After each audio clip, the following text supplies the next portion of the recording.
Hey, what's up, guys? I'm Max Frost, and you're watching 101.9 KINK Radio in the Skype Live studio. See you soon. Welcome back into our room. Thanks for having me. Yeah, but we have changed the name since the last time here. But right. You're still Max Frost, right? I've decided not to change it back to Cat Stevens. It's going to stay as Max All Frost right, for now. yeah. Well, he keeps changing it also. So, yeah, welcome back. You know what? As modern and techie as your music is, brother, there's no doubt you like to bring old school up on stage. Oh, yeah. Have these been with you a long time, or are you just a collector, too? I think I'm a bit of a collector. So this is like, I don't know, I just fell in love with the 40s Gibsons. Just have like a certain vibe to them. And this one just looks really cool. And so if it has that little band right there, I don't know if you can see that, the cameras can see that, but if it has that band, that means it was made during World War II, which is a special thing to me, I guess. And yeah, and this is an old Silvertone that, so Sears used to just make guitars and sell them like it was Toys R Us or something. Right. But the stuff that they made that was really cheap back then is like really nice for now. So I've had this thing for a while. But yeah, it's interesting that you say that. I guess I do try to like make modern music with old things. So I guess that's kind of the vibe. Well, that's okay. Yeah. Sears. Well, I think Sears. Brady Bunch was buying their exactly their Levi's there, right? And since the last time we have seen Intoxication, I love that telling of it. Not the same that we get on the EP. But do you write them on the guitar first, or do you find the samples, the loops, you write yourself in music, and then you put lyrics with it? I think it's a balance. I think these days, just because of just the world of stuff I'm living in, I end up writing to music more often. I mean, you know, some of my songs, like I'll play one in a minute that I wrote on piano that I now play usually on guitar. But I think generally for me, I get more inspired from hearing music that's already got a feeling, and it just kind of feels like you're just like putting words in the mouth of a character that you already see in your head or something like that, you know? Very cool. And Austin, is that still home? Mm-hmm. Oh, man. You know, Austin's the original Portland. As if it's what they say, except you guys are definitely keeping it weirder. They say, keep Austin weird. Portland's definitely keeping it weirder. Yeah, somewhere between all the condos in Austin now, I think the weirdness is being a bit watered down. But it's okay. It's still a great place. Go visit, but don't move there. Hey, I think that's funny. We took that Keep Portland Weird from you guys, but that whole don't move here, I think that was ours, wasn't it? Was that y'all's? Yeah. Well. Yeah, we were very inviting at the very beginning, weren't we? Yeah. That's cool. So we do have it's not so much new, but when will we get the full, because I had read somewhere that you had said that the EPs are more for the up-and-comers and the large albums, or why do you feel that way?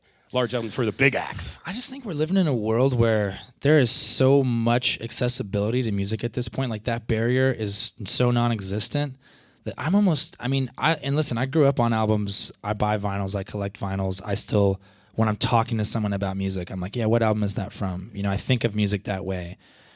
But the more and more I pay attention to what's really going on, like I look at a guy, like even like Drake right now puts out albums, but it's more like the guy just kind of puts music out consistently and constantly, and maybe they get organized into albums because that's the tradition of how we've served art as music. But I mean, I definitely, you know, right now I look at my creative process right now is that I'm working on a record of new material that I plan on releasing, but it always just ends up being like, wow, well, I just kind of want to put these songs out right now, and then, you know.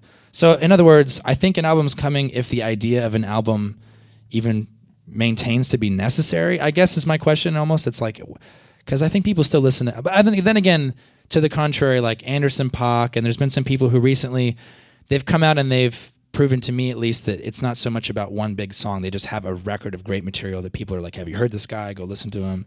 You know, so who knows? And everybody is able to share, and like you say, you just get music everywhere you go. Totally, yeah. But you know, the creativity doesn't stop with your music either. Have I seen like 4 or 5 videos off the new EP? You mean the Adderall Man yeah, series? Well, there's a few of them. They're all good too. I mean, is that your creativity on celluloid, or is that someone else saying, hey, let's try this idea? Are you talking about music videos or the stuff on Instagram? The music videos, yeah. Oh, yeah. So, I mean, this video I just shot for Adderall is the first time I've probably had an outside idea come in and be something that like, yeah, I really like that idea. Let's do that. So most of the time, I'll collaborate with a friend of mine or someone. But I think my favorite video I've ever made was for Withdrawal, and that was just like a friend of mine who's from New York, who's like an art director, and she just kind of basically she more had like visual still concepts. She was like, I really like the idea of like blue and white sands and this, and then I would kind of come up more with like the narrative of what was going to happen, and which that was the most insane undertaking of shooting a video I've ever done in my life. We went to like White Sands with like 9 people, and it was crazy. But well, White Lies now is like at 2.5 million views too. It's getting up there. Go click on it. Go Help me find out. it. White Lies. And once again, Austin, Texas. I see, and I think Austin. I see this. You know, the Vaughn brothers, Gary Clark Jr., W.C. Clark, Guy Forsyth, a good friend of mine. When did that the hip hop, the dance side of the music hit you? You know, it's really like, because there really is actually a really small pulse of hip hop in Austin that right when I was about 16 or 17, I kind of got introduced to, because there was a rapper in town named Kid Jones who I had met through a mutual friend. And at first I was really like, yeah, I don't know. I don't think there's anything I could really help him with. But he wanted me to do hooks on his stuff, which I had never even looked at what I was doing as something that would work for that. But once I kind of saw the process of making hip hop, which is just way better, it's just, not better, it's more realistic for the world of a computer and a microphone. It's like you make a beat that works, you write a song over it that works, you're done. Rather than you get a band and you go spend $10,000 at a studio and you set it all up. And like that process for me had never really made music that I was really happy about. It wasn't until I started working with people who were making hip hop that I started being like, oh, I can make records that sound like real records to me now. And that was kind of the beginning of me learning how to really produce and stuff like that. And it was also kind of the beginning of me, I think, pushing off into something that wasn't just Austin blues and rock, into something that felt to me more like I was risking something, which I think is the best place to maintain your creative output, is in a place you're kind of uncomfortable. Sure, you felt it was more you inside too, right? You're moving into that. Totally, yeah. I mean, but I guess the thing I'm finally realizing is that the more uncomfortable you feel about what you're doing, probably the better off you are with what you're doing, which is tough to keep doing it because you're like, at some point this is going to be too far, and they're all going to be like, "What are you talking about?" I think everybody will let you know around you. You know, I'm sure they will. Very cool. Well, success continued. Thank you very much. Thank you very much Cheers. for being a part of it.